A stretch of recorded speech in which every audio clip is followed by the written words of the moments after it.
Hello, people. It is Wednesday, the 19th of April. Yes, I'm okay. I've got my bearings. Cheers.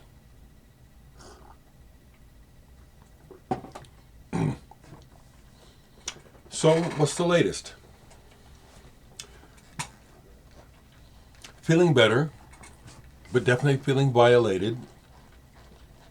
I am going to wait one day before going back to Cox Cable and attempt to retrieve my email, because each attempt that fails, I'm locked out for 24 hours. And so that means today I wouldn't even be able to go there until about 4 in the afternoon. I'm just going to wait till the next day. A couple comments about it before I move on. It's really unfortunate, and I've read about this, where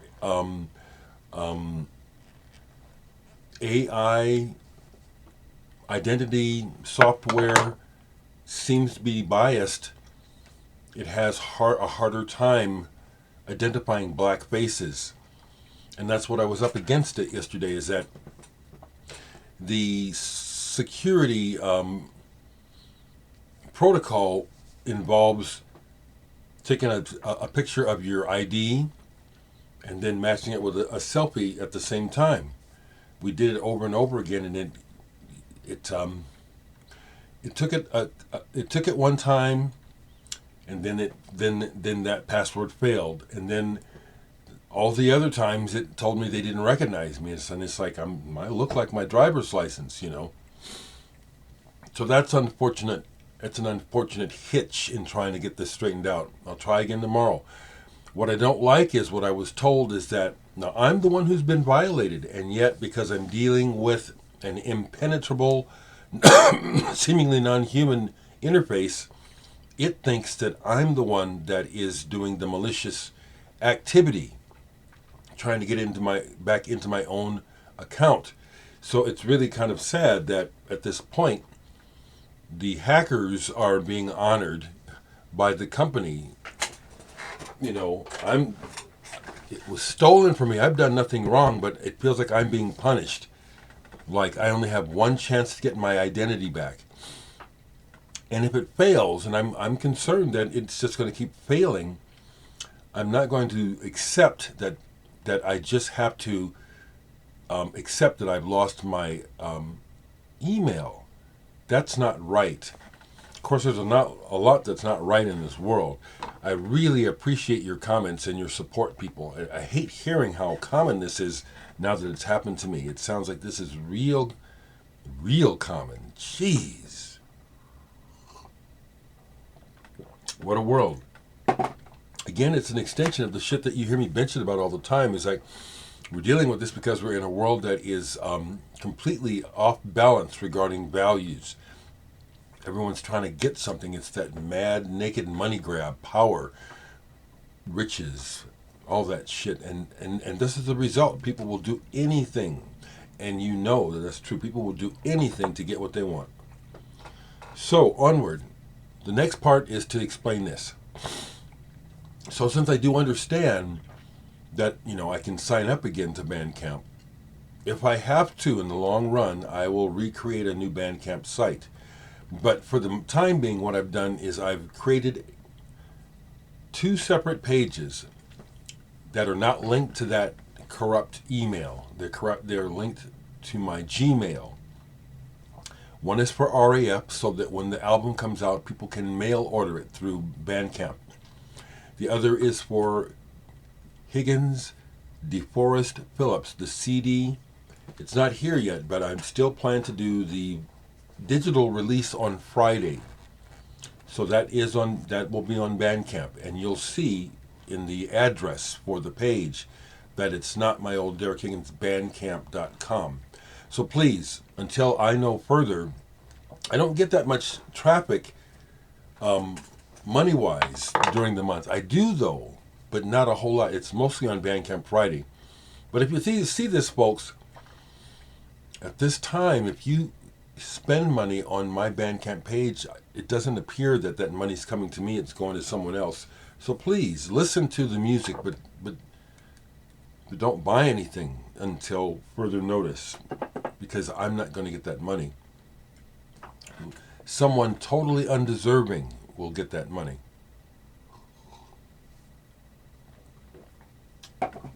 Yesterday I received a package from British Progressive Jazz. I've only played one of the CDs so far because of all this mess. But Demolished Man in a Violent Way. This is Matt Parker's band. Or he's playing drums on this, so I'm assuming this is his band. This is cool. Matt Parker, who I've not met, but I feel like he's kind of an associate through through him sending me his works on his labels, British Progressive Jazz and the other one, putting out some great stuff. Two things. I love these graphics. This is similar to the cover art on, is it Iron Man by Don Cherry? I don't have the album, but someone showed it yesterday when they said, reminds me of this. I said, sure enough, that's probably it. I think that's Matt's graphics works. I love it. And it turned out that Matt is a drummer. And he plays drums on her, and he's good. He's good. He's got a drum solo on it. You know, it's like, who listens to drum solos these days? You know, don't take offense, Matt, because I did listen to your solo once, okay? Being a drummer, I understand the thrill of being good and also the joy of playing the drums. Playing and listening are two different things. And, you know, I'm old enough to come from the school where we had to endure after a while, you just had to endure the drum solos, you know, because they would go on and forever. So, Matt, if you see this, had to say that. This is kind of a cool jazzy sort of thing. It's kind of, it's kind of laid back. It's like, this is nice. That's my first impression, is it's kind of nice. Okay? It's pretty good. It's pretty good. Thanks for keeping me in the loop, Matt. He also sent me this on CD. I haven't played it yet, so I hope to get to this today. John Mayer's Indo-Jazz Fusions with Larry Adler. Stuff from the 70s being released finally, it appears. This is. Love being included on these mailing lists for this music. Thank you, folks. Thank you for your support on Facebook and throughout social media. This morning I got a link from Joseph Lambert in England. I don't know if he watches my videos anymore, but he's been a friend through social media since he was a teenager, and he's obviously an adult now, and he sent me a link to his latest song by his band. And it's, I just really appreciate it because the whole gesture is just wanting to, solidarity, and maybe this will cheer you up. And I'm looking at for the link to tell you. I'll go ahead and tell you about this Joseph Lambert's band. It reminded me, he said it has kind of a Cars feel, and it does. Come on, computer, and work for me, all right? Joseph Lambert has a band. It is called The Smart Shoppers, and the song is Party Girl.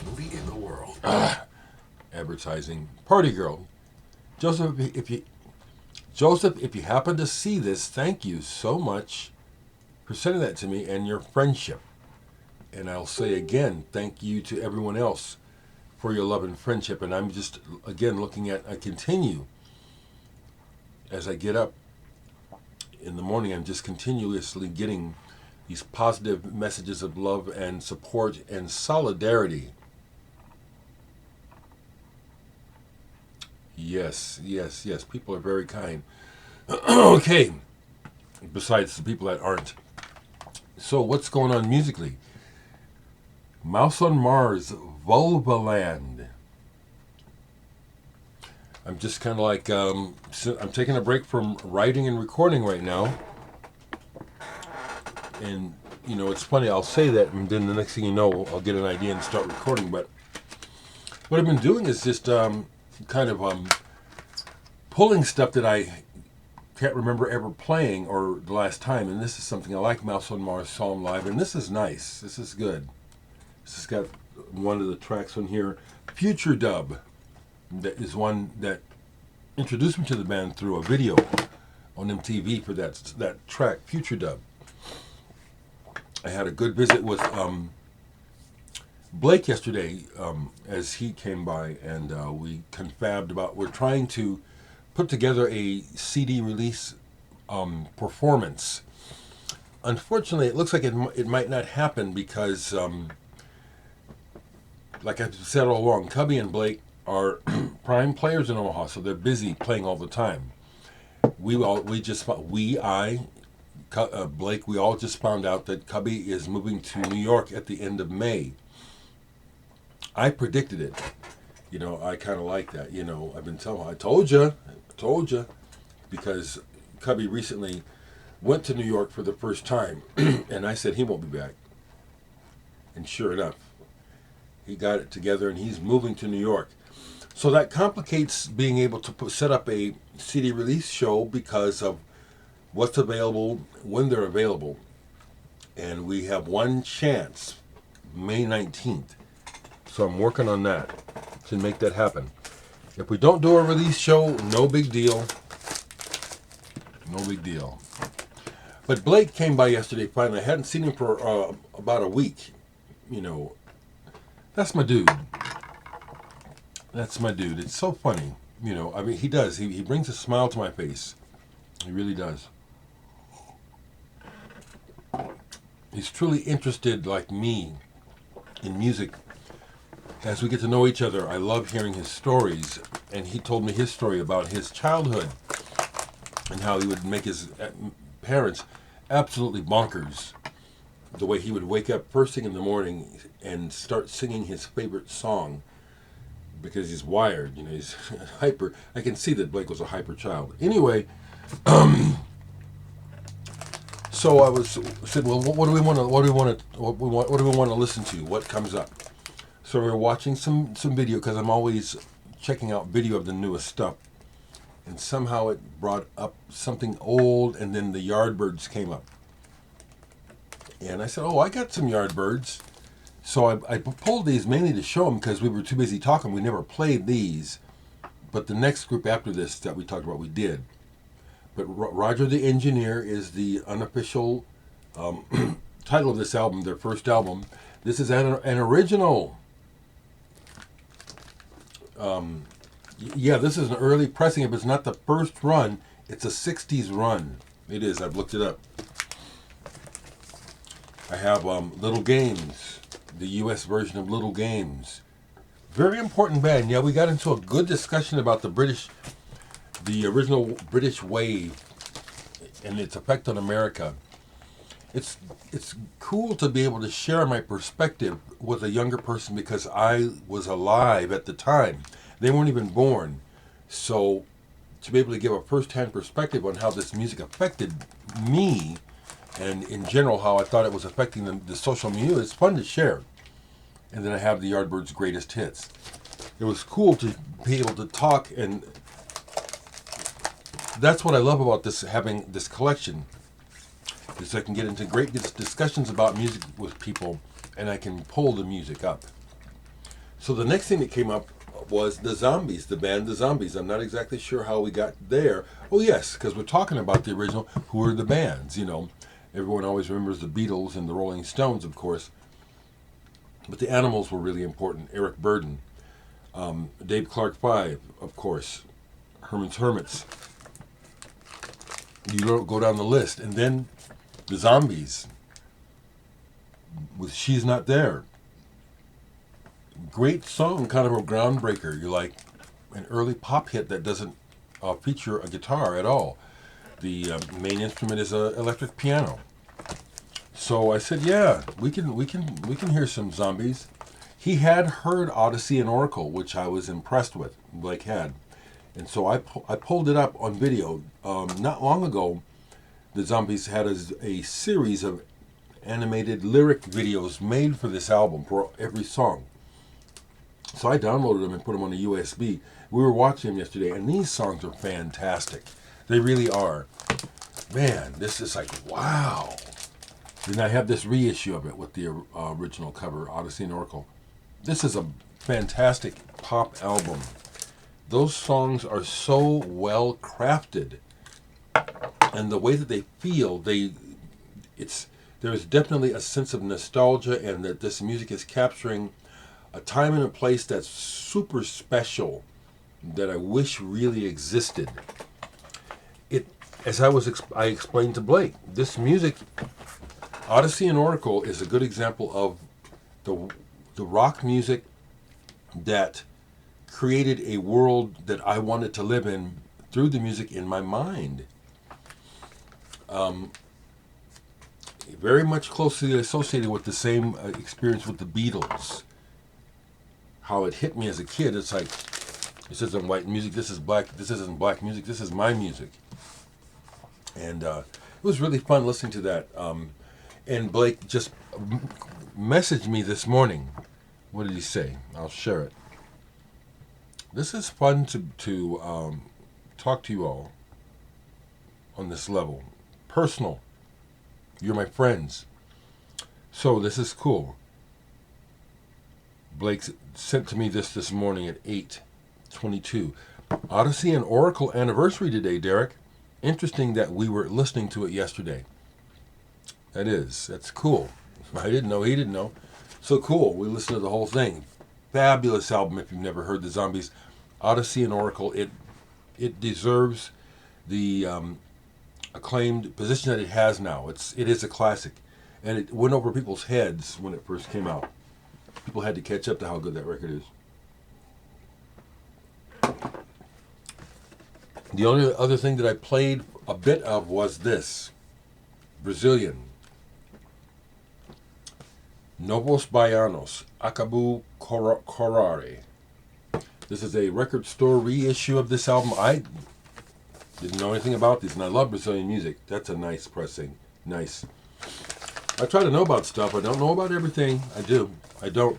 So, finding out about this band, going and looking them up online, watching old video of them, as well as recent video where they got back together. It's a joyous music. I don't speak the language. I don't need to. The soul of the music and the spirit of it just comes through loud and clear through the music and the voices. So this is really good. Really good. Did I play Depeche Mode's Ghosts again yesterday like it's hit on the radio? I did. Listen to it about 5 or 6 times throughout the day. I love that when a simple pop melody like that is so good that it does that. And that song it's really good. I'll go ahead and stop here, folks, and just do a rerun. So on Friday, I'm not going to put a link for pre-ordering the CD yet. I'm just going to be more cautious now and wait till I actually get the CDs to put the link for buying a physical CD on of the Muse. But on Friday, I will publish it, make it public so that you can go listen to it, buy it digitally if you want to, starting Friday. Like I said, there's no link between this site and my old Dereck Higgins site, so it's secure. We will receive the monies that people spend on the upcoming CD digital release, The Muse, by me, Blake DeForest Cubby Phillips. Still very excited and happy about this. It is one of the best things I've done. It is. It's fantastic. It really is. It mesmerizes me, and I made it. It's like listening to someone else. I got a message from Hank Red, who played with Stevie Wonder, after he listened to the video single that I put out, and he said, "This is totally awesome." I wasn't expecting that, because Hank is very honest, which prompts me to try once again to work with Hank and get him on one of my tracks. I haven't started to pursue it, but that was really nice to hear. I said, well, okay, I'm going to try again to get Hank playing, because the other thing that happened with Curly Martin, who just recently passed away, Terrace Martin's dad, was that we had attempted to work together. We for a time, Curly was trying to align himself with what I'm doing. It just wasn't working. So I'm going to try and make this happen, because again, time is fleeting and we're not getting any younger. Folks, thanks again for your friendship and your decency and your support. I'll say again on record, for the ignorant folks, and it's really stunning how blind ignorance is, that we still are dealing with people who come over here and leave negative comments as though they're going to do something different. The only thing the negative comments do is show us, oh, here's a person that is out of sync, not in touch with his real self, obviously not self-aware, coming over here and showing their behinds, trying to insult me and just say stupid things. I just want to remind you that the majority of my audience are above that. So when you come over here and drop that shit, you're talking to your 2 or 3 friends who are in cahoots with you, because I always see that. The negative comments, there's always 3 or 4 likes. It's like, yeah, get him.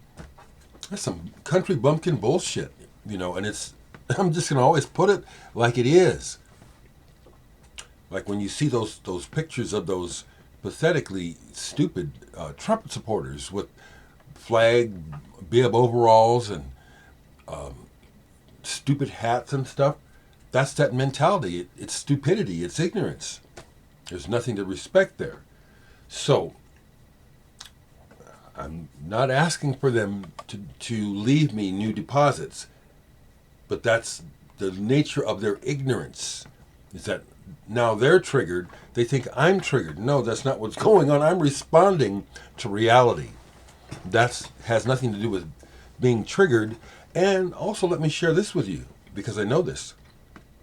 Only dumb people, for some reason, think that triggering someone else is like you've done something cool or powerful. No, it's how you're defining it. Being triggered is a response.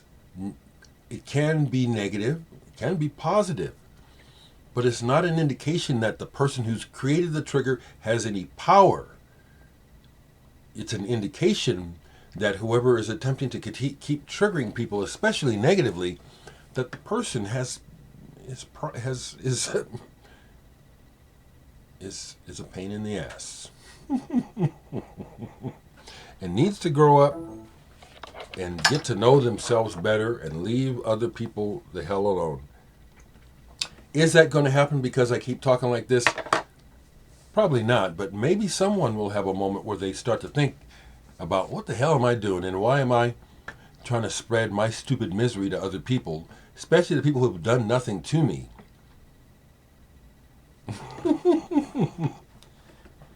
Hey family, hey Stephanie. Thanks, Stephanie, also.